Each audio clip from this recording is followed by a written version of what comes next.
think if you're a trial attorney that's not paying attention and not strategically approaching how you do delivery, you're sabotaging yourself.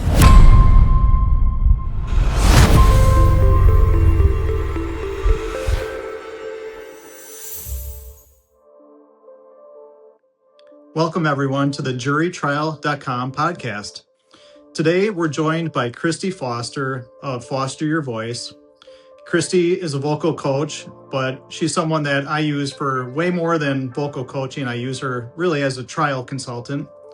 Everything from helping me with voir dire, opening statement, preparing witnesses, but really just being a normal human being rather than a lawyer. So, Kristi, welcome to the podcast. Thank you. I'm so glad to be here. And it's funny how you kind of have to practice being a real human being because you've got so much practice being a lawyer. So That's true. Glad to be part of your journey, Bob. So Kristi and I met through Sari's group when I was in Sari De La Motte's group, the H2H crew, which was probably a couple years ago now. And I'm still part of that group, but I really use Kristi. We meet twice a month and we work on vocal coaching, but also trial prep, storytelling, bringing your client's story to life in the courtroom. And so that's what I use her for. And Kristi, maybe you could just tell us a little bit about your background, how you got involved in it, and what you do with lawyers. Yeah.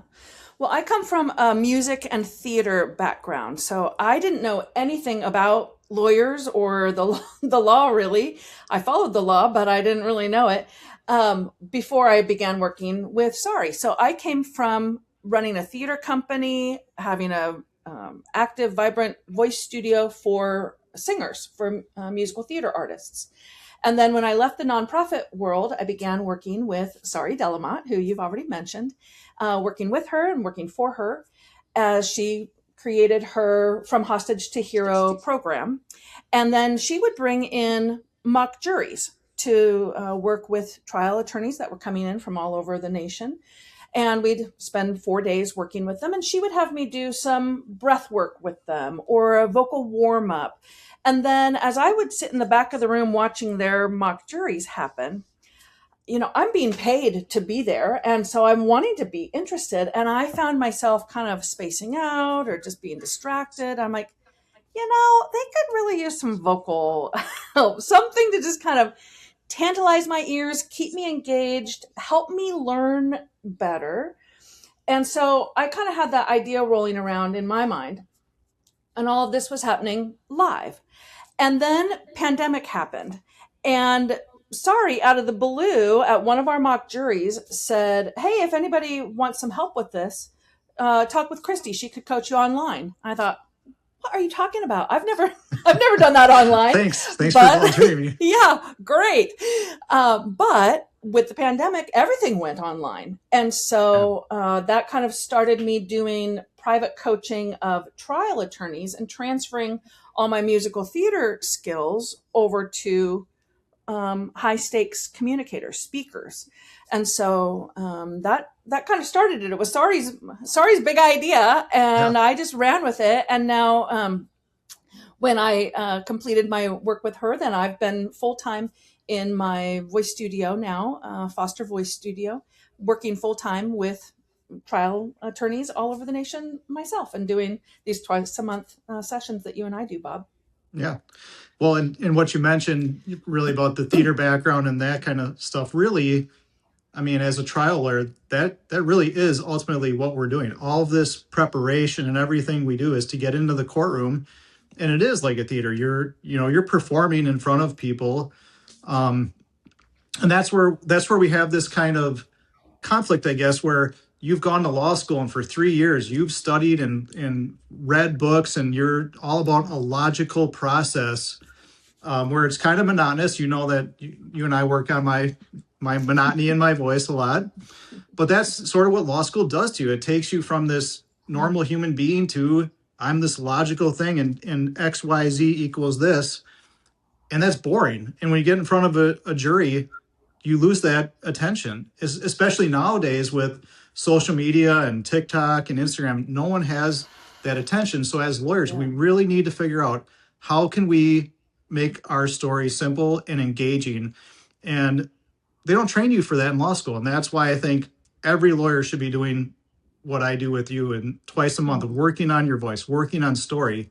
Um, Tell us from your point of view, what is it that you're seeing with lawyers or trial lawyers in particular that we are doing that we need to really get better at?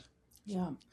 Well, first off, let me say the trial attorneys that I work with, you included, Bob, are the most brilliant people on the planet. I mean, I am constantly alarmed at the breadth of knowledge that you have and how you move through your knowledge with such agility. It is a marvel to me, and I'm just so impressed with the training that you all do have and that rigorous training that you did all through law school. So I don't want to begrudge that, but what I see is that when you're coming into trial, particularly, let's just use the courtroom, you have very serious things that you are going to be talking about.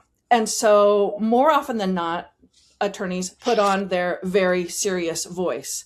And so now I'm talking about very serious things that are very important, and everybody needs to be on board here. We all need to get this, and big consequences. But hear how I've kind of locked into this serious voice. Now, this isn't bad. I don't want to demonize any of it, but being talked to in this kind of voice for however long the trial is, maybe you have 45 minutes of voir dire, maybe you have, let's say even like a 3-week trial. If everyone's talking in this voice for this long, even now I'm bored listening to me. And so just being able to pop up into your middle voice just brings a little bit of life. And it doesn't mean that I can't still get into this lower part of my voice for when things need to land, but I can't stay here. The big difference, I think, for trial attorneys is that you are high stakes communicators.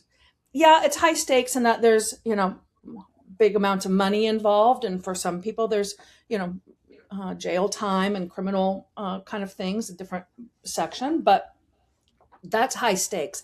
But what I mean by high stakes is that you're not just communicating for information's sake. So that is what makes you a little bit different than, someone that's just doing like a keynote address or an inspirational public speaking type of thing.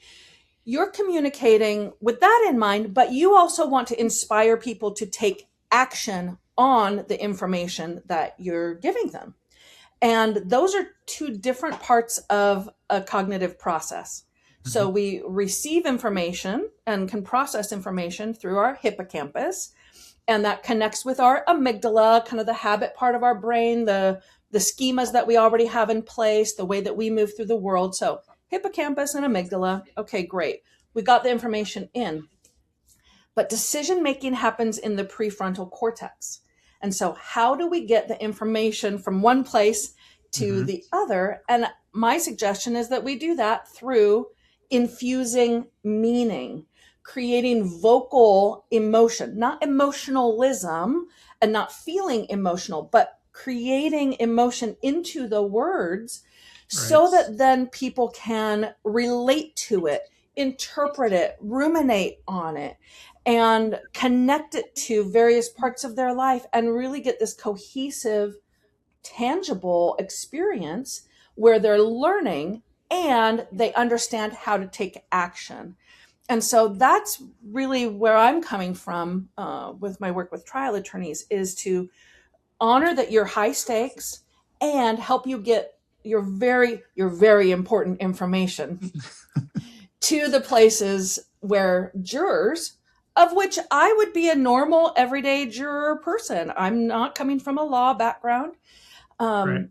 And so I essentially, in our sessions, Bob, I'm like, okay, it's a little bit selfish on my part, actually. I'm like, I need to learn from you.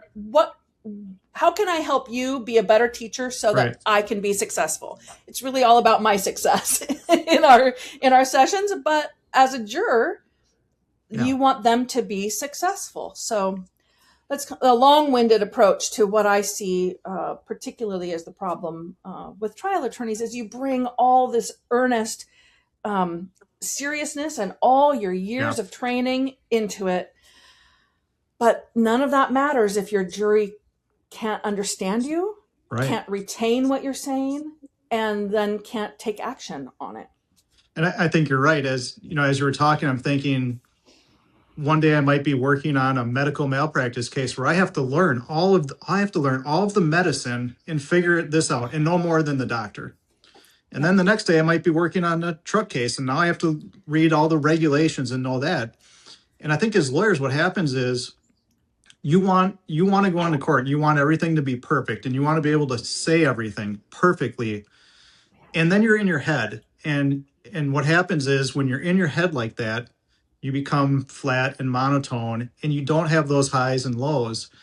And it's really important from like you said, a neurocognitive standpoint that people learn different ways, but especially with language, it has to have that inflection and the different, which we'll get into later, melody and tones and all of that stuff.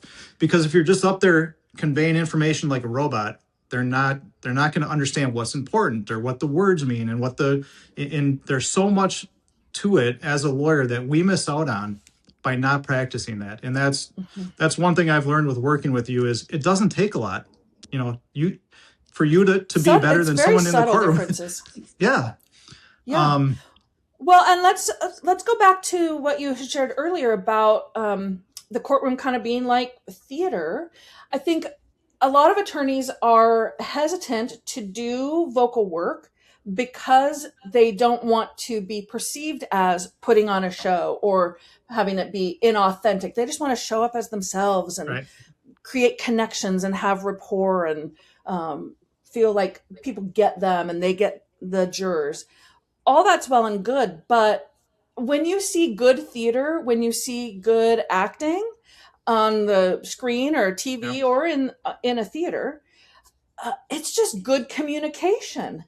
It is authenticity in action. It captures the best of them so that the audience then can understand them and go along on this beautiful journey and artistry and be moved by it. So I don't want you ever to think about having to put on a Broadway show Right. in the courtroom. But if you're not attentive to the craft that comes from the theater and just being orators, public orators, you're missing out on a real human connection that I think theater actors and on-screen actors have really tapped into. And there's no reason why you can't do that as well as trial attorneys. And I think you're missing out if you don't.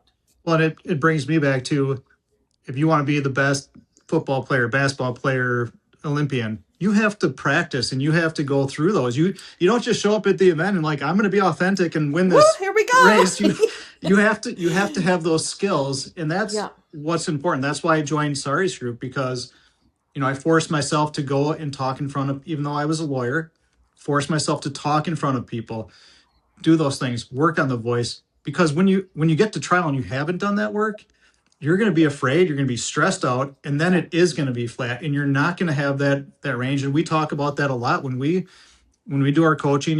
We have this thing where you have me do the high voice and the low voice, which I hate, but Yeah. it's really important to do that because you can practice it and do a high voice in practice. But when you're in the courtroom and you're in front of the jury and the judge and it's a serious matter, you're going to naturally be, your voice is going to kind of go down. And so you have to practice that. So you have a little bit of range in your voice more than you normally would. Yeah. I think people forget that the voice, the actual vocal cords are bands of muscles. And so, I mean, you talk about Olympians, and here we're in the midst of watching the Olympics right now and just marveling at all that they can do, but they have practiced, they have trained. And so they have the muscle memory. They know exactly how many steps it's going to take before they jump into the bobsled, for instance. They have that all at the ready. They have trained. And your voice is no different. yes, there's value in mentally rehearsing, but that does not directly translate to physically rehearsing.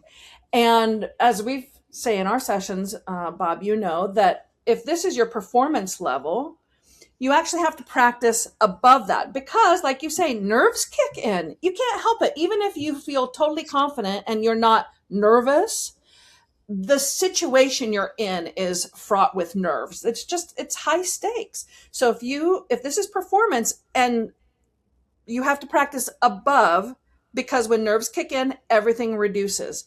So if you only practice where you want to perform, or worse, do mental rehearsal here, then when nerves kick in, you're already reduced. So you have to practice a little bit bigger, train the muscles beyond, when you think of like, now I'm not a natural athlete, but I've done a little bit of, weightlifting. And so every once in a while you train your 1 rep max.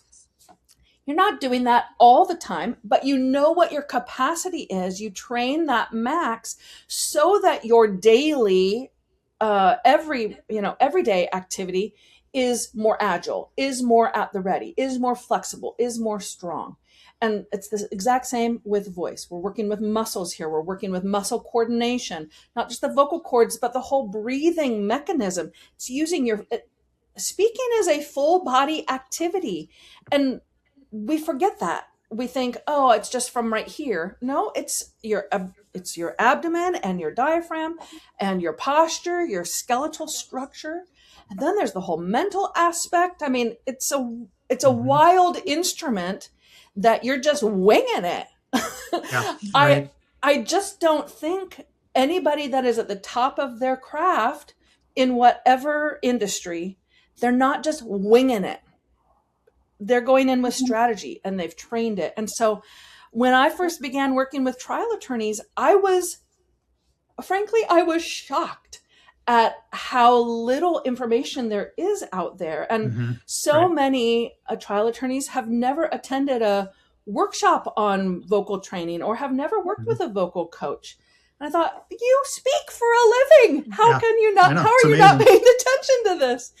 But I think because we speak all the time and you're good at speaking, you have confidence as a speaker. And so you just go for it, but you don't treat your trial prep. You don't go into trial prep winging it. And I think this is a critical aspect of trial prep that has been largely neglected.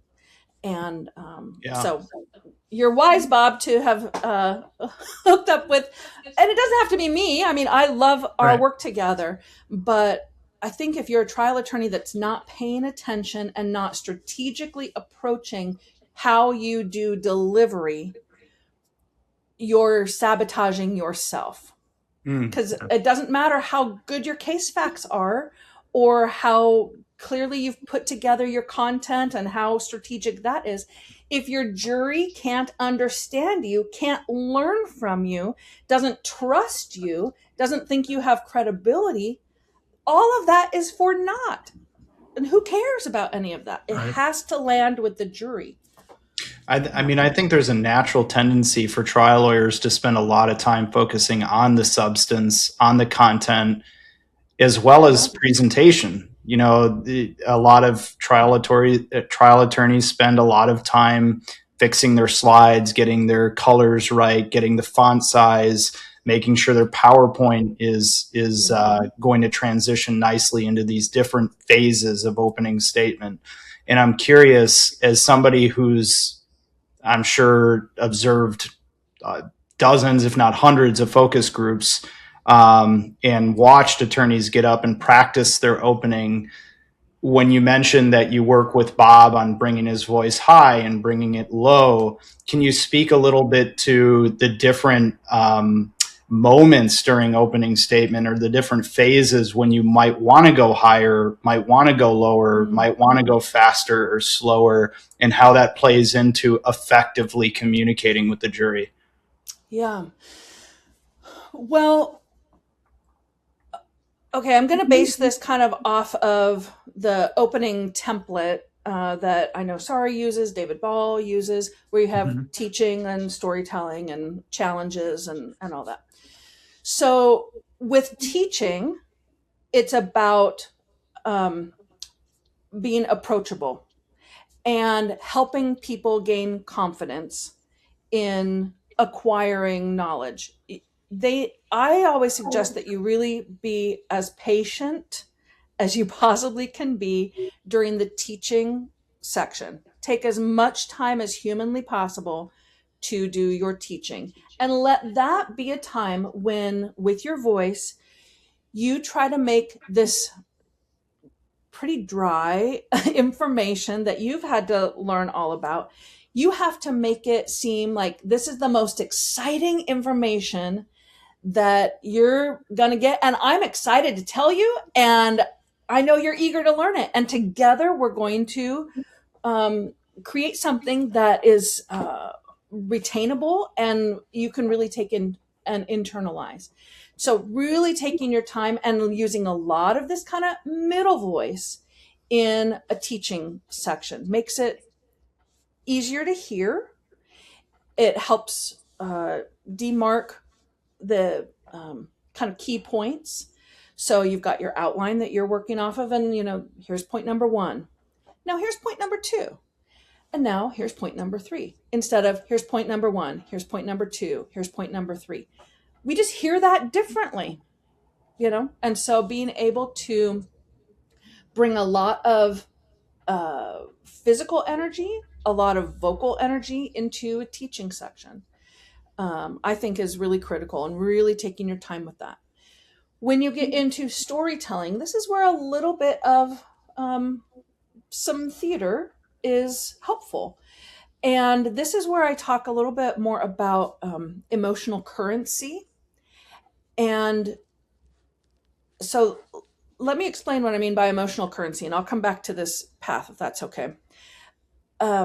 Jurors only have a certain bank of current emotions that they can give through a trial before they've reached their cognitive load. They're just maxed out, and we all have those moments where we've just gotten too much and we're like, I can't hear another thing. We've all sat through CLEs and long conferences and you're like, I don't think I'm learning anything. We've just maxed out.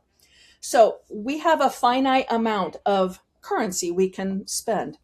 And you, as the trial attorney, you're the one that tells us when to spend that currency. So if in the story, say for instance, you're setting up just the scene. So I'm just making this up. It was Friday, June 22nd, 2018. And it was a sunny afternoon. And, Mr. Smith was driving along Highway 14.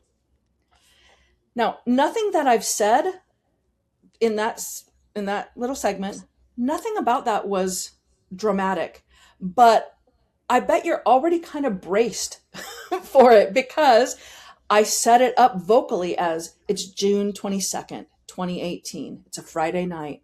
Mr. Smith is driving on Highway 14. It's a beautiful day out. Jurors are already like, and what's going to happen?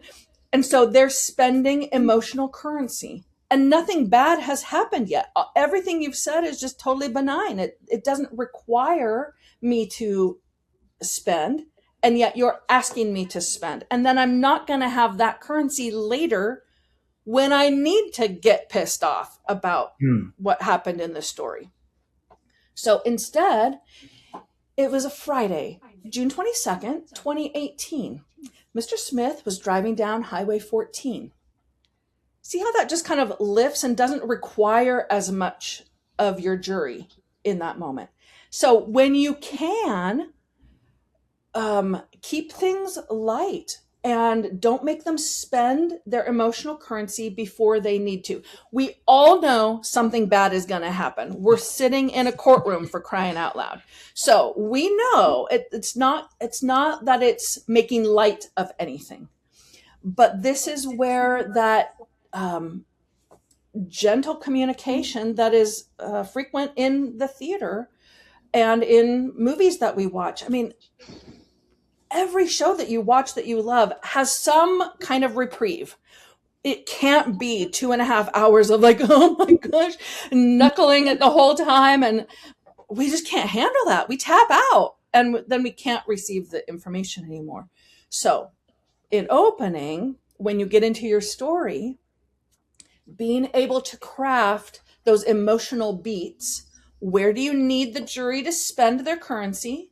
When can you help them save their currency and yet still be involved in things? Then when you get to challenges, this is where you use that upper voice that Bob had mentioned. It's this like head voice that creates a little bit of a snarky kind of sound. This is not how I talk all the time. We don't ever want to just live up here. This is a whole different pattern. This is obnoxious. So that's not how you would speak as the narrator. That's not you. That's a voice that you take on to show that something is kind of ridiculous. So the defense is going to get up and say, yeah, but she should have been doing these, or they had a history of. Then you bring it back to your natural voice. And so we had to look at that. And so then that sets that up as like, this is not a real thing. This is kind of a ridiculous thing that is sure, we had to ask about it. Now here's the reasonable response. Here's what we had to say about this. And here's where I bring back that engaging middle voice. And, ooh, isn't this interesting? And don't you agree? And aren't you eager to learn about this? We were, and we want to pass this on to you. So that middle voice and chest voice is where you really create that trust. And then the head voice is where you create kind of this skepticism. And we weren't so sure about this. So using your voice to kind of create those emotional beats throughout is really important. And again, I hear too many people that just stay in their narrator voice the whole time. And this is the voice of reason that you want to be considered reasonable, and their guide and their teacher, and you're who they should be listening to. And so when you pass off defense points in this voice, it makes your jurors think, oh, well, maybe that's reasonable. Maybe I should consider that. I hadn't thought about that. I can see what they mean. So then you're sabotaging yourself. That's, yeah. And I imagine you've seen that play out in focus groups where the same content is delivered one way, maybe in a monotonous tone in an undermining section, and it falls flat, or the jury just, doesn't resonate with them. And then it's done again with emphasis, like you just exhibited, and the perception and the way it hits is much different. Yeah. It's so confusing to the jury. Yeah. And now jurors wouldn't necessarily be able to say, oh, I'm confused by that. It's all kind of happening on this subconscious level, right? But it's creating this cognitive dissonance. And one of the reasons why I say you need to spend a lot of time in your teaching section is because that's when you're giving the core information, so that when you start telling the story, the jury feels smart. The jury, as the story is unfolding, they're able to say, oh my gosh, they didn't do that. Even I know they were supposed to do that. And so already they are owning the information. They've internalized it because you took time to give them the core information and do the training. Then when the story unfolds, they're the ones that are able to say, okay, come on now, that was not right. And now we can hold them accountable for that later on. And so when you create everything that's just flat affect, they don't have anything to hold on to, and everything seems reasonable. They can't hear the demarcation of key points. And then when you lean into it again, they think, oh, well, maybe I should pay attention to that. It just creates this swirl of confusion. And then they have to interpret it for themselves. And they reject your guidance. And then they're on their own.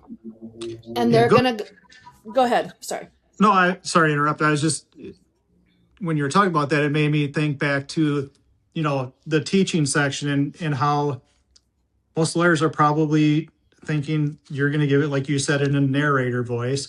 And how do they get excited about something like explaining medicine or explaining Federal Motor Carrier Safety Act things. And it reminded me of a Yeah. time, a lot of times what we'll do in our session is you'll be like, grab a book. And I remember one time I grabbed a book and you're like, open it up to this page and read this in the most interesting voice ever. And, it was like about brakes on a truck. And I'm like, how is this exciting? But I think for people listening, there's a difference between getting up and saying, it's important for trucks to have large trucks to have big brakes because it could cause harm versus, putting emotion into it and saying, now trucks are large vehicles and they have huge brakes, but it's governed by a tiny little pad. And so if you get up there and just say, little yeah, pad. so how do we, and I think that was Michael's question earlier, is how do we get better at knowing how to emphasize certain things or words when we're teaching? Because Yeah. you do have this tendency to fall back and we use lawyer words, and this is a negligent entrustment, or these words that we know as lawyers, but they don't mean anything to a jury and they don't convey emotion. So how do we get better at that? I think it's really tricky to do it on your own. I do recommend that you record yourself regularly, video and audio, and that you do listen back. I know sometimes, Bob, you and I know we record our sessions, and I've never asked you, how often do you actually go back and watch? I won't put you on the spot here and make you answer, but I think sometimes we get a good idea of like, oh yeah, I'm going to record myself. But then the terrible part is having to go back and watch it and look at it as a third party. Separate yourself from what you see on screen and what you're hearing in your ears, and take notes and notice what was effective. I think that's really hard to do on your own, which is why you do focus groups. But again, I don't think focus groups are even able to articulate, yeah, it was hard for me to learn from you because of this type of thing. So that's why I think it's really good to work with a vocal coach. Yeah. And again, I'm not just trying to promote myself, but I'd love to work with people, but you need feedback. You need somebody to be able to say, hey, your content is good. It's nice and clear, or it's not. And that's part of the problem too, which is why suddenly, Bob, you and I are doing more trial consulting, and I'm in on some of that content creation. I just can't help it. But really looking at the delivery and then making sure that your delivery is received the way that you intend. Right. And I just think you need somebody that's on the receiving end to be able to give you individualized feedback to say, I know what you meant. I didn't get it. Can you go a little bit bigger? Or, oh yeah, I hear that, but that meant nothing to me. Can you infuse a little bit more? So, an example of like a tractor trailer, a semi truck, whatever they're called across the nation. We call them semi trucks here in the Northwest. So a semi truck is 80,000 pounds. I have no frame of reference for that. I'm not good at like weights and measurements. That means nothing to me. I know visually like it's big, so it's got to weigh more than my Honda CRV. I get that, but I don't really understand that until you say it weighs 80,000 pounds. Yeah. Now, for some reason, you didn't say anything different, but you said it differently. Right. And now there's meaning into that. And so now I'm thinking, okay, if something weighs 80,000 pounds, one, the impact is going to be much greater. Their ability to slow down, their ability to speed up, all those things are impacted. And then you've got this massive thing in the middle of the road. Again, massive thing, infusing meaning. And I think that's hard to do on your own without getting feedback. So to Mike's question, how do we get better at it? You practice it. You get all your stupids out in a rehearsal, again, kind of drawing on theater experience. You try things. You see what lands, what works, what conveys your intended message. Yeah. And your coach hopefully will help you put together the emotional profile. Make sure that your face and your body and your voice and your breath all are working together to convey the message that you are intending. And I think sometimes we'll work on voice, but then we don't work on the body that goes along with it. So when I say it's 80,000 pounds, my face is conveying something. My breath, you can hear breath in my voice. I'm using my hands, and it's just massive.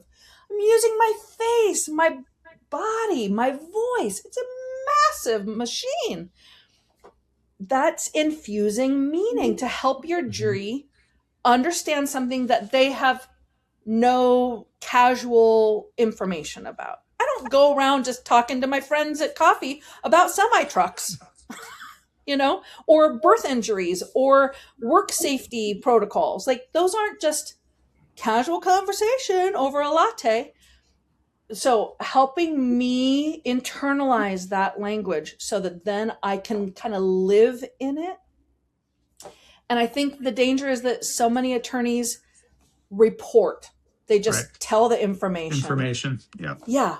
And that's okay. I mean, you've won trials without paying attention to voice. So it's okay. The information goes in to the hippocampus and the amygdala, and we can learn. But we're not going to be inspired. We're not going to own the information. We're not going to have a dynamic conversation. We're going to have to fill in a lot of meaning and a lot of gaps on our own. And I just don't think you want to trust me to create all that for myself. Does that answer your question, Mike? Yeah.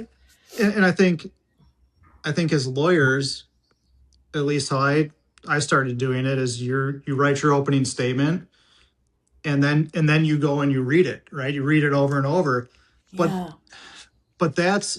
it's a different emotional connection when you're writing it out in a logical format versus just getting up and talking about the case. And I think the tendency is when you write it, first of all, I think, me especially, I talk very fast. And when you write it out, you have a tendency to just memorize it, and then you just go up there and you spit it out. And it doesn't have that creativity and the ability to pause and be in the moment.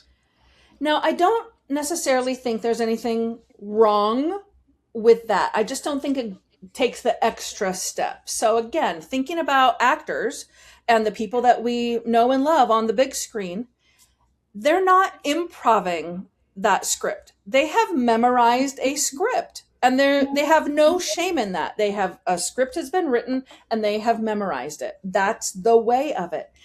But they're not just doing a line read. And I think that's where attorneys sometimes get caught, is they've written it out and they've read it. And some attorneys are still actually reading from their notes and reading directly from the script that they wrote. Sarah Williams did a great post on her Instagram the other day about reading, and that's not trial advocacy.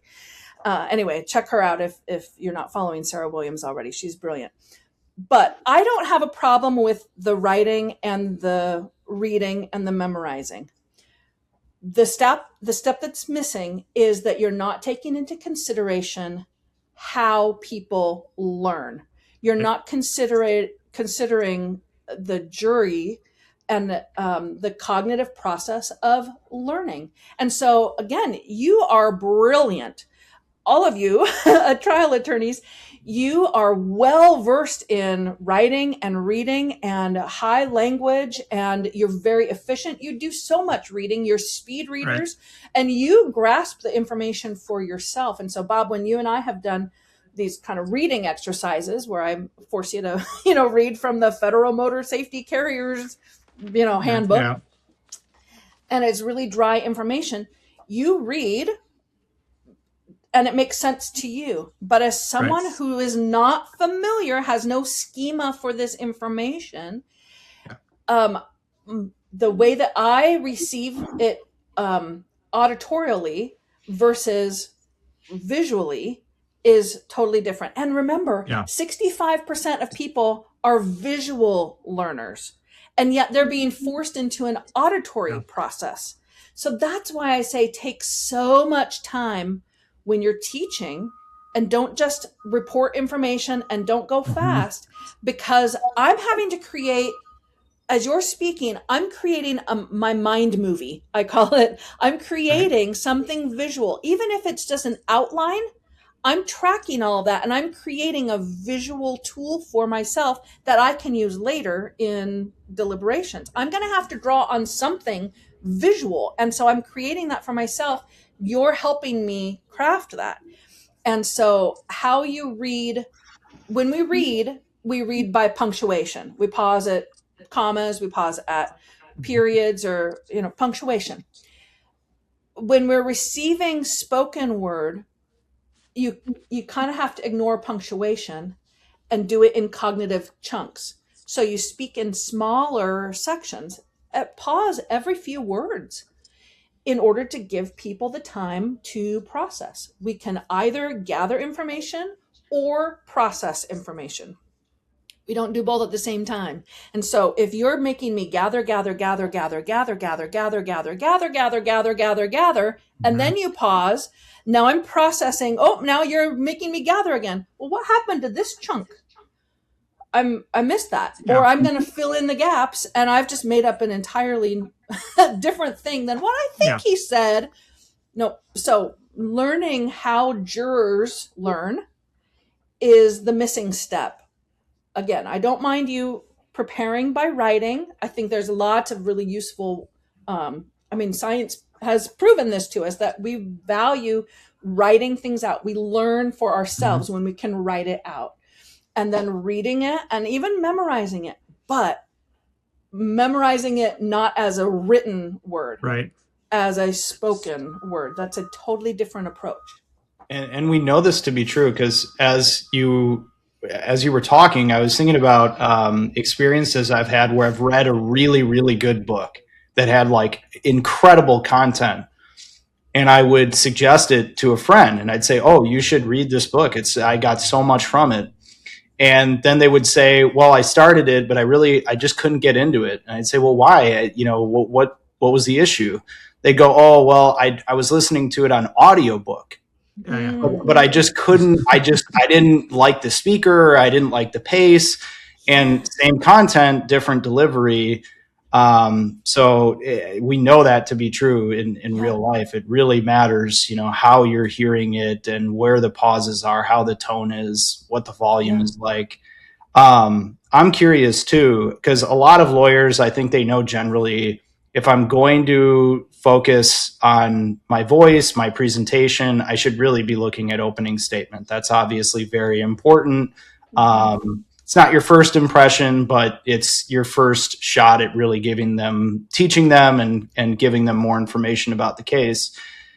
If somebody only really works on opening statement and they put the time into getting the pauses right and getting the different phases and the highs and the lows, but then they sort of close that book at the end of opening, and when they're doing their directs and their crosses, they're now monotone again. Is there a risk that you're sending sort of an incongruent message to the jury that, opening statement was kind of a performance, or it was more important than the evidence? Have you seen that, or has that come up? I'm not sure that jurors would think, oh, that was a performance and this isn't, but they would see two different people and how you're functioning, and that creates the cognitive dissonance. And so understanding that you're bringing yourself into the courtroom, and it's you that the jury is wanting to connect with. And then, yes, you're giving them this information, but they need to see you throughout. So this actually, I'm answering this in a little bit of a roundabout way, but I think this is still interesting that, a lot of times you play your depositions or segments of your deposition in court, and how you function in a deposition is different than how you function in front of a jury. that creates cognitive dissonance. Like, who's that person? Why should I listen to them? We've just spent all this time creating rapport and connection, and they're my leader, this person. Now suddenly I see this two-face. I mean, it creates kind of a two-face situation where, who's that guy? Yeah, I don't, maybe I can't trust him. Maybe this was a performance. So I think that's where we run into problems. So when you're doing your deposition, already be thinking ahead to how a jury would receive this later, and then be the person in your deposition that you're going to be in the courtroom. Does that make sense? Makes a lot of sense. I think that's where we get into cognitive dissonance, and when we begin functioning as a totally different person than what they had, with this richness of, opening statement and this, I'm teaching you and I'm taking time. I want to make sure you're invited into this. I'm not, talking down to you. I'm not patronizing you, but you're invited into this community and this wealth of information that I have that I'm eager to share with you. And then here's how this story plays out. And here's all the problems that we have with this. And so we had to look at it. And now here's this. And then you get into direct, and now suddenly you're just law school again, and you go back into using legalese and all the jargon. Now you're functioning as a different person. And now me as a juror who was all in, and you're my leader, now I'm like, who are you? I'm not, maybe what you said before then I can't trust, because now I'm seeing a different side of you than who you created a relationship with, So I think it's important to, no, we haven't done a lot of work, Bob, on direct and cross and all that, but I do hope that you are taking into that part of trial the vocal skills and the breath and the presence that you have in voir dire and in opening. And voir dire also, a jury selection. I mean, you're establishing, actually even before that, juries are creating impressions of you from the minute they walk into the room. So when you stand up behind your table for the jury to enter, that's the impression that they're going to anchor into.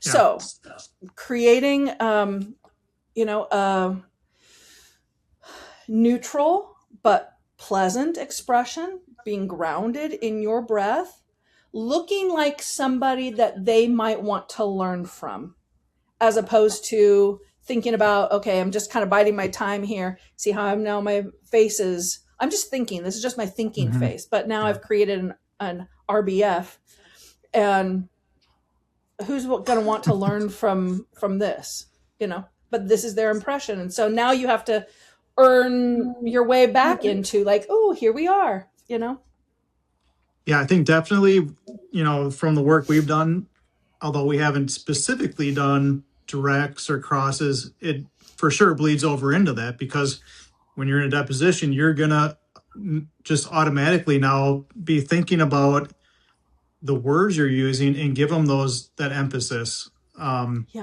So for instance, if you're talking about, like we're talking about a truck, you're going to, instead of just saying, well, this is a huge truck, you're going to say, this is a huge truck, isn't it? Like you'll start catching yourself doing that. What I think is really important is when we're doing these exercises where we pick out a book and we're reading something, I don't even know what the book is talking about. And so I have to read it, understand it, and speak it in a way that's, I'm comprehending it at the same time I'm speaking it to.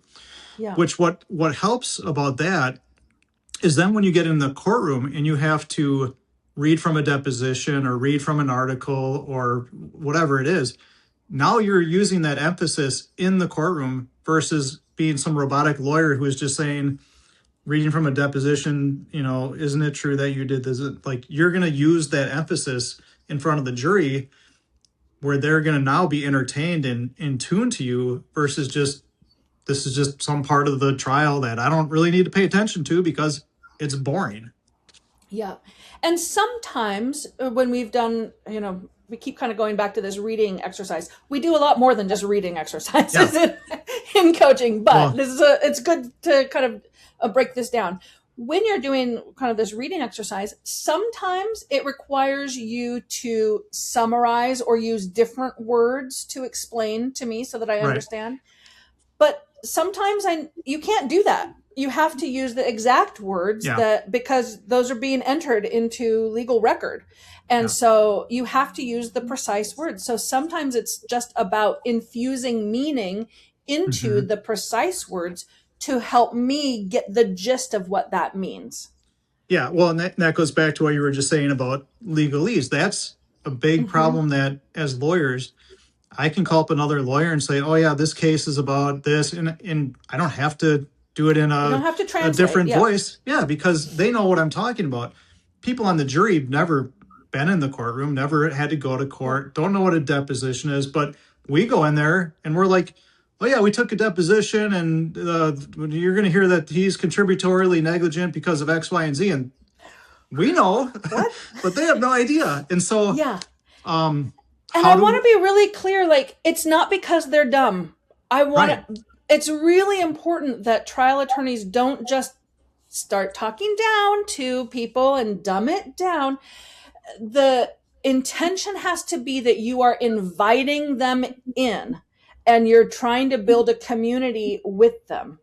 Rather than, I'm just going to simplify this and talk Yeah, down to you so that you right. understand it. And I'm talking like I'm talking to a child. They're not dumb. Yeah, They just don't have they're not previous familiar. understanding with this. Yeah. And the way that attorneys talk, you just use more SAT words than other people do. Yeah, and In it comes off in and it can come in off your right, arrogant if you it don't. can, yeah, it can come off arrogant, or even just that you obtained something. I don't go around obtaining things. I get it. I get something. I didn't obtain it. I got Right. it. I don't drive a vehicle. I drive a car. Sure. There's just, but do I know what the word obtain means? Sure. Do I know what a vehicle is? Sure. But that's not human. That's not sitting around, at a dinner table with your pals. It just so happens that a lot of your pals are also trial attorneys. And so you're used to just kind of talking at this elevated level and elevated vocabulary that everybody understands. But your jury pool is wonderfully diverse. All different walks of life, different education levels, different socioeconomic levels, different gender identities, different neurodiversity. And so it's about hospitality, really. I'm a big proponent of hospitality, Yeah. creating an environment where everybody feels welcome, everybody is invited to offer something to bring the best of themselves into this very serious situation. Yeah. I was going to say it kind of goes back to your analogy of like a battery or like bandwidth. Yeah. If you deliver the content the same all the way through, or mostly the same, they're having to expend all of these resources trying to figure out what part of it is important. Mm-hmm. Is it all important? Then I don't Yeah. know what I should be focused on or what I should be remembering. Maybe none of it's important. That's why nothing was emphasized. Versus giving them those subtle clues as to, okay, this is information that you're going to need to do your jobs in this case. You have a certain way of presenting that. And then when you go to an emotional piece or you get to the human damages, that has a different connotation and different tone to it. And so they can more easily digest and follow it, as opposed to 10 minutes through the opening, they got zero battery left and That's you're not exactly right. registering anything with them. Yeah. When everything is important, then nothing is important. When everything is the same, then I hear nothing.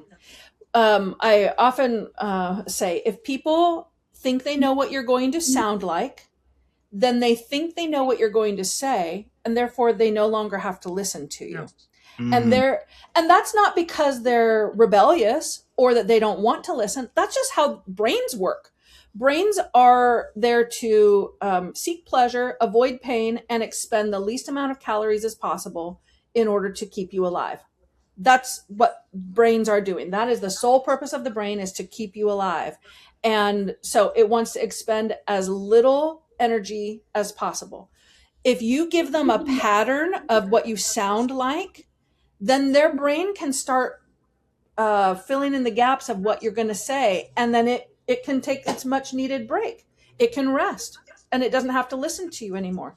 So you have to keep away from these patterns, this flat affect, making everything equal, vocally and physically. When I watch like CVN, I see a lot of, trying to bring energy. And so it's a lot of mid-level gesturing and low voice, and because this is important. And so I'm saying it as it's supposed to be. And I want to make sure you know these things.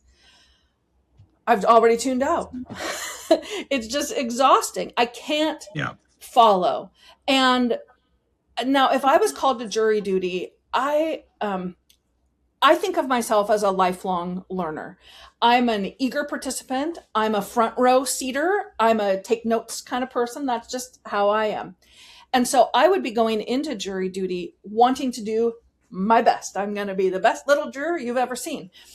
But even me, who's bringing the best of myself and is eager and willing to be there, I'm exhausted. I just can't hear anything. And my brain will keep me alive. It will shut off. So that's why we use, a variety of pitch, pace, melody, volume, tone. These are these 5 building blocks that I talk about all the time on all my social media and my podcast. Pitch, pace, melody, volume, tone, in order to tantalize the ears, keep their brains engaged, not being able to guess what's going to come next. Now, it doesn't mean that I have to be up and down and all over the place and unpredictable in that way, right. But I can't lock into one zone. This one zone, this very important voice, I need to use occasionally, and maybe for a lot of it. But I have to be able to pop up into this middle voice. I need to be able to talk a little bit softer and then get louder for sound effects, for things that are just going to be more engaging. Mm-hmm. Slow down for important points. Really mark words to help them have a duration so that I can process them. Get some melody in the voice. But don't lock into one melody. Sometimes I hear only descending melody, everything landing kind of in the same spot. And we create kind of this effect of going to the same place. And Bob, you're laughing. I would never do that. I would never do that. Never. But having an ascending melody every once in a while is really good for just suspending the energy a little bit.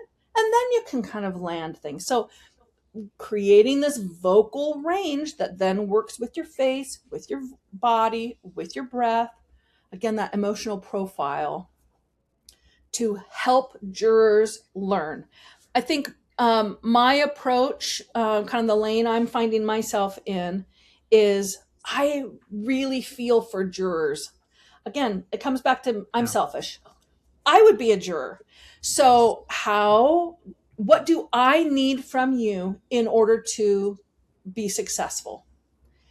And that's what our coaching boils down to is, okay, if I was going to be a juror on your case, I need something just a little bit different. I'm getting bored. I'm suddenly thinking about, I need to transfer my laundry over. And you're paying me to coach you. Why am I getting distracted? Let's take a look at that. What can we do just a little bit differently? I didn't mean to think about my laundry in that moment or getting the chicken out of the freezer for dinner. I didn't mean to. I want to be here. My brain just disconnected. Well, and why we need coaching is when you're talking and you tell me after this sentence, pause for 2 seconds, 5 seconds. In my mind, I've paused for a really long time. It feels like an eternity to you. I know. Right. And so it's like, whatever you're doing, you think you're doing it, but you need to exaggerate it. If you think you're pausing for 5 seconds, you're not. And if you think you're using a real high tone or melody, whatever, or low, it's not. You're not. And that's why it's really important to practice and exaggerate these, because what you think you're doing is way different than what someone else is hearing. And if you don't understand that, if you don't know that, you're going to go into court and you're just going to read it and it's going to be flat. Yep. I mean, yes, and amen. That's exactly 100% right. We do all kinds of things that we're not aware of. And again, that mental practice, you rehearse mentally all the time. Like you know, and you might even be visualizing, doing visualization exercises and things like that, thinking of yourself in the courtroom and what's this going to look like and feel like. But if you're not on your feet, if you're not saying it out loud, if you're not getting feedback about it, it's not ever going to be at the level that you think it's going to be. Yeah. Yeah. Just going back, I know we've talked a couple times about breathing. How does breathing really play into what we're doing as lawyers, and particularly with presentation? Because Yeah. I think that especially when you're reading off of an opening or something, you read much faster, you don't pause, you're not breathing. How does breathing affect, first of all, what we're doing, and second of all, how the jury feels about us when we're breathing properly versus stressed out or rushed? Well, let's first define what breathing properly means. What does that look like? For me, I'm always advocating that you work on breathing low and slow. That's low into like belly breathing. You might be familiar with yoga breathing. Some people are familiar with breathing from the diaphragm, abdominal muscles engaged. Here's why. It's several reasons.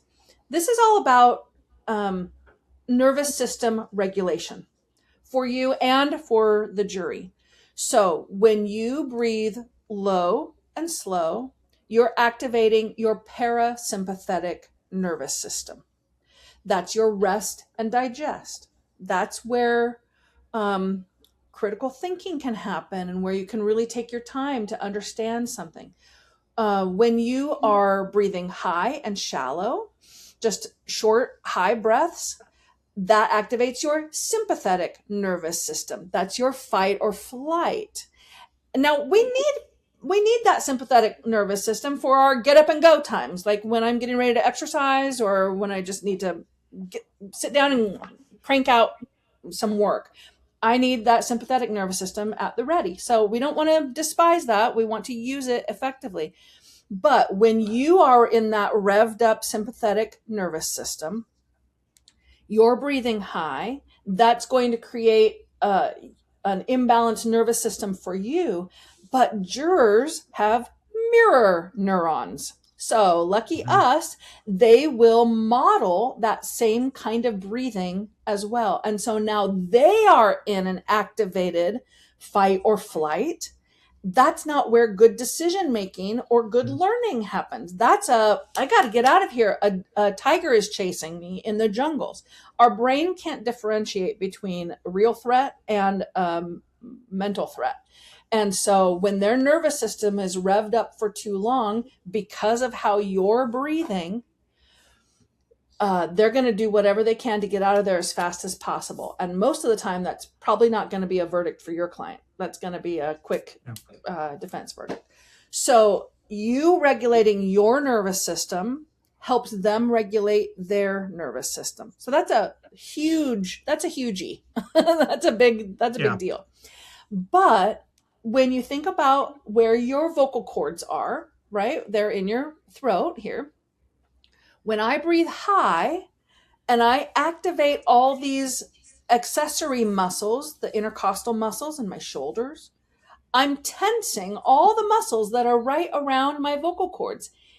Is it reasonable to think that my voice will be flexible and ready and able to do all kinds of things when everything around it is constricted?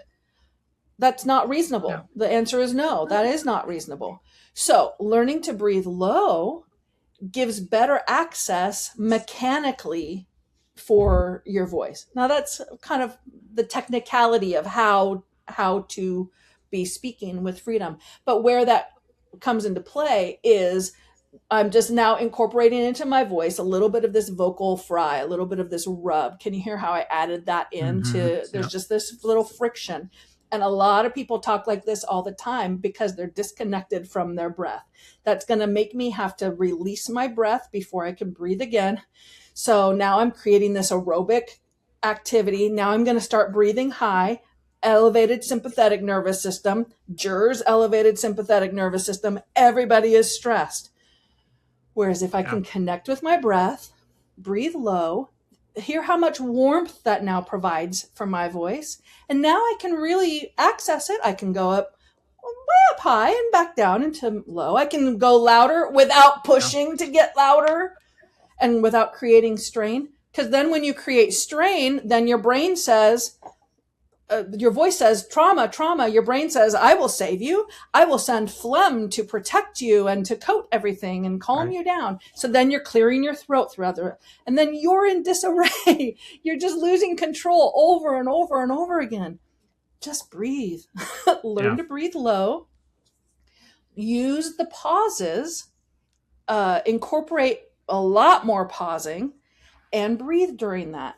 You need that for your nervous system regulation, for your vocal mechanism. The jury needs that for their nervous system regulation and for their opportunity, again, to process the information that you gave them. So pause. Yeah. Just pause and get really comfortable standing still and breathing. You think it's an eternity. And then your brain starts thinking, they're going to think that I don't know what I'm talking about and I'm all insecure. That's not what they're thinking at all. Yeah. They need that breath. They need that pause just as much as you do. So just embrace it. Be present with them. You know what you're talking about. Your competency is not in question here at all. We're just going to pause and just take it in together. Yeah. Well, something you have to practice. And I feel like we've just really scratched the surface with you today, Kristi, and I hope we can have you back again and dive deeper into this. But we really appreciate you coming on, giving us all these tips. And if anyone wants to reach out and work with you or get a hold of you, how do they do that? Well, you can always go to my website, fostervoicestudio.com. I'm active on LinkedIn. I'm active on Facebook and Instagram, mostly Instagram. But you can find me at Foster Voice Studio at any of those locations, or Kristi Foster on LinkedIn. I have a podcast, the Foster Your Voice podcast. Mm-hmm. So wherever you listen to podcasts, it's also on YouTube. So trying to make it as, I want to give as much information away as possible because this is so important. And as a juror type person, I'm all about, I want to fly the flag of justice for people and get the right verdicts for the right people. And so I want to just give as much away as I possibly can. And then if you're interested in working with me, you can start by signing up for a vocal snapshot session. That's hard to say, vocal snapshot session. And that's a free kind of discovery call, 30-minute discovery call. And then we can talk about what one-on-one vocal coaching would look like for you and for upcoming trials or prep for that. So yeah, I'm out and about in the world and I'm on the socials. All right. So you can find me there. Yeah. All right. Well, thanks so much. I really appreciate you. I'm so grateful for this time. Thank you guys for having me. I really appreciate it. All right. Appreciate thanks you a lot. coming on. Thanks. Thanks.